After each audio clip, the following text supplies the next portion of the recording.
How much can you realistically change about a person's personality? I think 90% can be changed. In order to understand that, you have to understand what personality is. So what is personality? I think a lot of it is just temperament that can often be something you're born with. It just... I would say it's like a... Define it. Define personality. I would say it's a demonstration of your character. What's your character?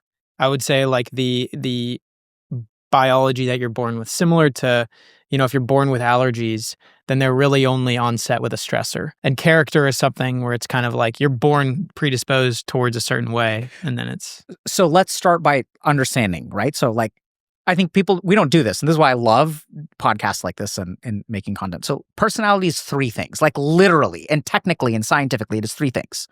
It is the way that you perceive information, the way that you react, and like your internal reaction, and then your behavior. That's all personality is, like literally. So I'll give you all an example. Mm-hmm. Let's say that someone walks in the door right now and says, I'm going to give you $1 million to cluck like a chicken. So this is a uniform stimulus, right? All three of us are seeing the same stimulus. Stimulus is the same. The way we perceive that stimulus will be different. I will think to myself, oh my God, I've been praying to God for so long that he give me $1 million and this is the opportunity. This is everything that I've been praying for. Thank God. You will look at this and think, who the hell is this? And you will look at this and think, what's the scam? What's the catch? Do you all see how one thing exists? It's the same thing, but the three of us perceive it in different ways. Does that make sense? Yeah. So narcissistic personality. Oh, hey, are you feeling okay? You don't look the best. How dare you comment on my appearance? The intervention is the same. When a non-narcissist, when someone says, hey, are you doing okay? A non-narcissist is like, wow, this person cares about me. A narcissist is like, what's wrong? What's wrong with my face? Why are you saying that? What you guys see what I mean? Yeah. Mm-hmm. So literally the way you perceive information is the first part of personality. Then once you have a perception, there's an internal change. So how do you react to it? This person is trying to scam me. Do I want to give in to the scam? Do I want to report it to the police? Do I feel good about it? Do I not feel good about it? That's the second stage. And then the third stage is how we react. So at some point, a human being will, based on their perception and based on their internal reactions, will take an action. So I'll say, yes, give me the $1 million. You'll say, why didn't I think of this first? And you'll say, screw you, right? So does that kind of make sense? So if we look at someone and we say, okay, oh, look at this person's personality, is they have such stalwart character. And why do we say that? You're right? It's character, but character is the way you respond to situations, is the way you perceive situations, right? So when someone has strong character, when life gives them setbacks, they're setbacks, not failures. Does that make sense? So they're going to keep going forward. So personality is literally these three things. Y'all with me? Mm-hmm. So then the question is, can we change those things? And the answer is 100% yes. So we have techniques of removing cognitive bias, right? So you can train your mind to see things as they are. So this is a really interesting aside. If you look at researchers who win the Nobel Prize in medicine, there is one trait that they have in common, which is that they see the world as it is. That's the most important thing to win a Nobel Prize. So what happens, how do you win a Nobel Prize? You run an experiment, and common sense says the interpretation is one thing, but you're able to shed common sense and see, holy crap, this experiment is showing that light is both a particle and a wave. This is something that is not possible, right? Something is a particle or it's a wave. You can't be both, but the experiment says it's both, and then you say yes. You are able to simply see reality as it is. That's how you win a Nobel Prize. Interestingly enough, Dalai Lama also has a great segment about the hardest thing to do in the world is to see the world as it is. So what happens in life, the way our personality develops, is we accrue this emotional baggage that then colors our perception. So there's a process to remove that perceptual coloring. Then we have our internal reactions, which can also be modified, strengthened.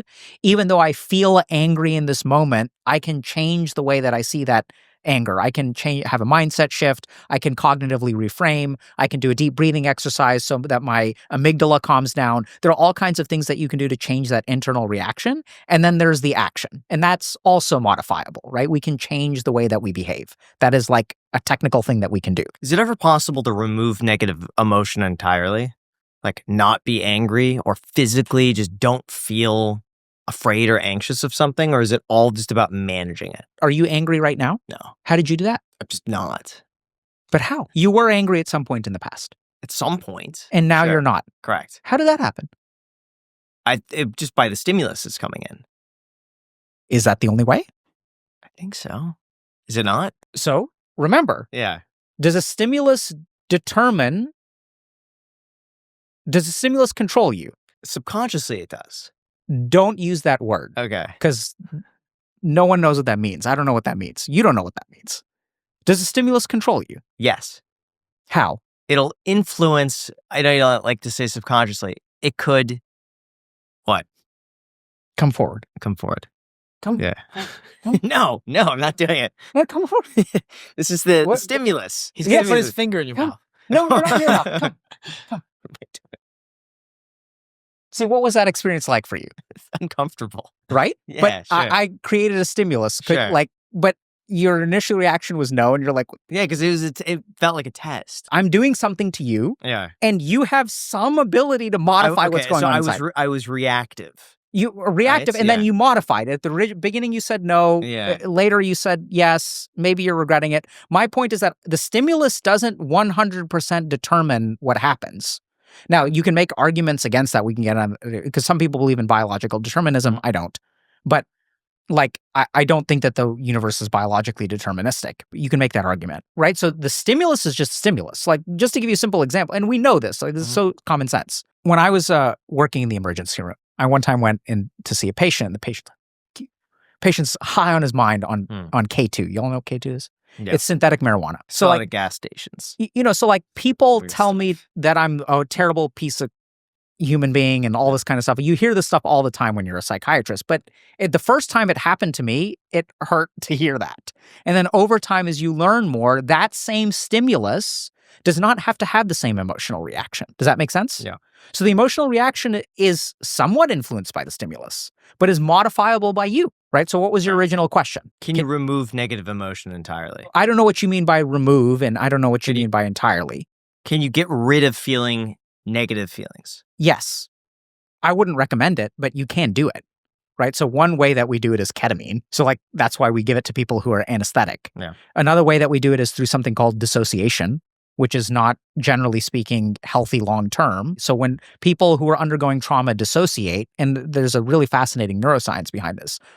Normally our emotions are on the right side of our brain, our analytical brain is our left side of the brain. And these two parts talk through this thing in the middle called the corpus callosum. So when someone who's experiencing trauma dissociates, their left part of the brain and the right part of the brain stop talking to each other. So the emotions are all hyperactive on the right side. It's like there's a fire on one side of your house and the other side of your house is completely unaware of it. But the part of you that is running the show in that moment is the left side. So can you dissociate from emotions? 100%. Does that remove them entirely? Not really. In fact, they can be really intense. But I do believe you can get to states of mind where you're basically impervious to negative emotion.